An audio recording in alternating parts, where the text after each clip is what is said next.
British media का दावा है कि भारत सरकार ने पाकिस्तान में घुसकर भारत के दुश्मनों को किया है सफाया।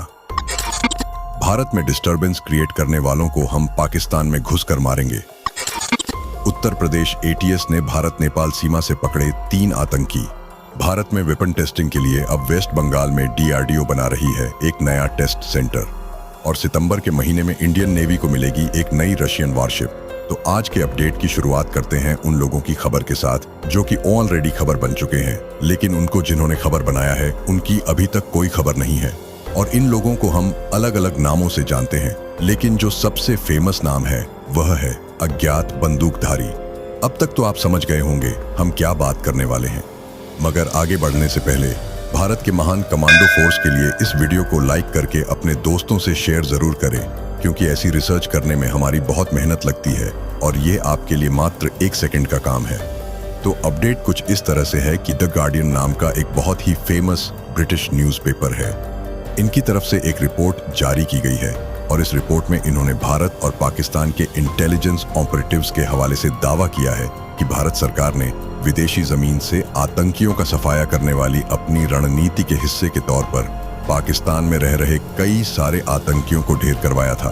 द गार्डियन ने अपने रिपोर्ट में यह भी लिखा है कि दोनों ही देश यानी कि भारत और पाकिस्तान के इंटेलिजेंस ऑफिशियल के साथ उन्होंने इंटरव्यू भी लिया और पाकिस्तानी इन्वेस्टिगेटर्स ने उनके साथ कुछ ऐसे डॉक्यूमेंट भी शेयर किए जो कि इस बात पर प्रकाश डालते हैं कि कैसे भारत की फॉरेन इंटेलिजेंस एजेंसी यानी कि हमारी अपनी रिसर्च एंड एनालिसिस विंग, जिसे पाकिस्तान की भाषा में कहते हैं रॉ, ने कथित तौर पर 2011 के बाद से राष्ट्रीय सुरक्षा के लिए एक साहसी दृष्टिकोण के तहत विदेशों में रह रहे आतंकियों का सफाया करना शुरू कर दिया है।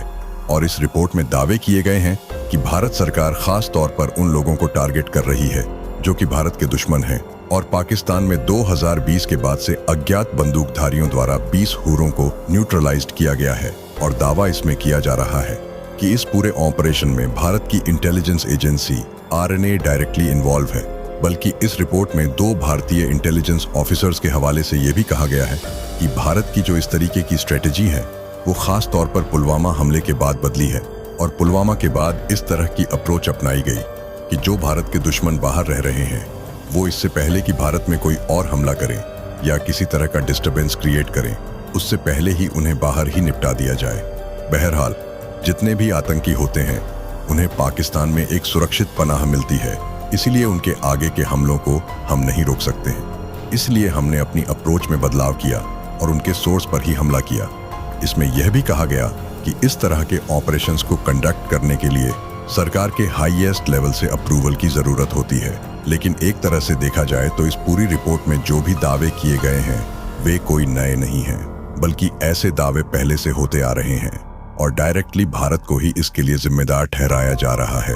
अब यह अज्ञात बंदूकधारी कौन है यह हमें नहीं पता, लेकिन जिसको जो समझना है वह समझेगा ही। हालांकि द गार्डियन की रिपोर्ट में यह जरूर कहा गया कि भारत की इस नई अप्रोच के लिए इजराइल की मोसाद और रूस की केजीबी जैसी एजेंसियों से प्रेरणा मिली है, जो कि विदेशों में रह रहे अपने दुश्मनों को चुन चुन कर मारने के लिए फेमस हैं। इस रिपोर्ट पर पाकिस्तान की मीडिया भारत पर अलग ही तरह के क्लेम कर रही है, लेकिन इस रिपोर्ट में तो केवल किसी ऑफिशियल के हवाले से दावा किया गया है और उनका नाम सामने नहीं आया है। इससे कोई एविडेंस नहीं है कि भारत इन्वॉल्व है, और यह केवल एक नया प्रोपेगेंडा हो सकता है भारत के खिलाफ। इसके अलावा भारत में चुनाव बहुत ही पास है, तो ऐसे में इस तरह की रिपोर्ट्स का आना केवल एक कोइंसिडेंस नहीं है। इस पूरी रिपोर्ट में जो बड़े बड़े दावे किए गए हैं उसमें ज्यादातर पाकिस्तान द्वारा शेयर किसी डॉक्यूमेंट की बात की गई है, और वो डॉक्यूमेंट किस तरह के हैं ऐसा कुछ शेयर नहीं किया गया है।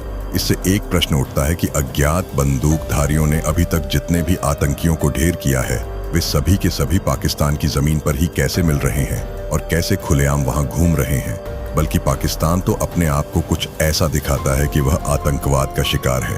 द गार्डियन की रिपोर्ट में दावा किया गया है कि भारत सरकार ने पाकिस्तान में रह रहे आतंकियों को ढेर करने के ऑर्डर्स दिए थे, और जो कि भारत के दुश्मनों को सफाई करने वाली भारत सरकार की एक नई पॉलिसी का हिस्सा है। इस रिपोर्ट पर भारत सरकार के ऑफिशियल की तरफ से एक टिप्पणी देखी गई है, जिसमें CNN न्यूज़ 18 के साथ बात करते हुए उन्होंने द गार्डियन की इस रिपोर्ट को खारिज किया है, और ऑफिशियल का कहना है कि यह एक झूठी और मनगढ़ंत रिपोर्ट है जिसका उद्देश्य भारतीय प्रधानमंत्री श्री नरेंद्र मोदी की छवि को खराब करना है। जबकि पाकिस्तान में इस तरह की भाषा के पीछे कोई और नहीं है, बल्कि पाकिस्तान की खुद की स्पाई एजेंसी ISI शामिल है। इंडियन गवर्नमेंट ऑफिशियल्स ने यह कहा है कि जब भारत ये कहता है कि हम आतंकियों को उनके घर में घुसकर मारेंगे, तो उसका तात्पर्य केवल सीमा क्षेत्र में तनाव है और वहां पर मौजूद आतंकियों को खत्म करना होता है, जो कि भारत की संप्रभुता के लिए खतरा है। जिस तरह के दावे द गार्डियन की रिपोर्ट में किए गए हैं, इस तरह की पॉलिसी भारत सरकार की नहीं है। Defence expert mister Sanjay Kulkarni का कहना है कि भारत सरकार इस तरह से ऑपरेट नहीं करती है और यह केवल फॉल्स एलिगेशंस है। वैसे आपको बता दें कि द गार्डियन ने अपनी इस रिपोर्ट पर कमेंट के लिए भारतीय विदेश मंत्रालय को भी रीच किया था और भारतीय विदेश मंत्रालय ने इन सभी एलिगेशंस को डिनाइड किया है और अपनी पहली वाली स्टेटमेंट को फिर से दोहराया है कि यह केवल फॉल्स और मेलिश एंटी इंडिया प्रोपेगेंडा है।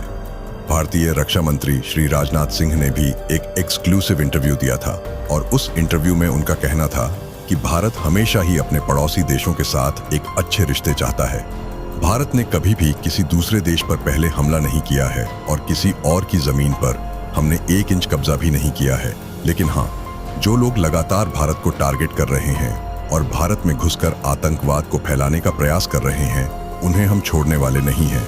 और पाकिस्तान से अगर कोई आतंकी भारत में डिस्टर्बेंस करने का प्रयास करेगा तो हम मुंह तोड़ जवाब देंगे और जरूरत पड़े तो पाकिस्तान में घुसकर भी मारेंगे। और एक बार फिर से स्पष्ट करना चाहेंगे कि पाकिस्तान में घुस उसके मारने का मतलब है सर्जिकल स्ट्राइक या बालाकोट एयर स्ट्राइक जैसे ऑपरेशंस, जो कि समय समय पर पाकिस्तान जैसे देशों को सबक सिखाने के लिए बहुत जरूरी भी है। बाकी आपके लिए आज का प्रश्न ये है कि इंडियन एयर फोर्स के किस एयरक्राफ्ट का निकनेम गजराज है। और अब समय है आज के टॉप 3 कमेंट्स का, जो ये रहे आपकी स्क्रीन पर। तो हमारे आज के इस एपिसोड के लिए इतना ही। उम्मीद है आपको एपिसोड पसंद आया होगा। पसंद आया तो वीडियो को लाइक जरूर करें।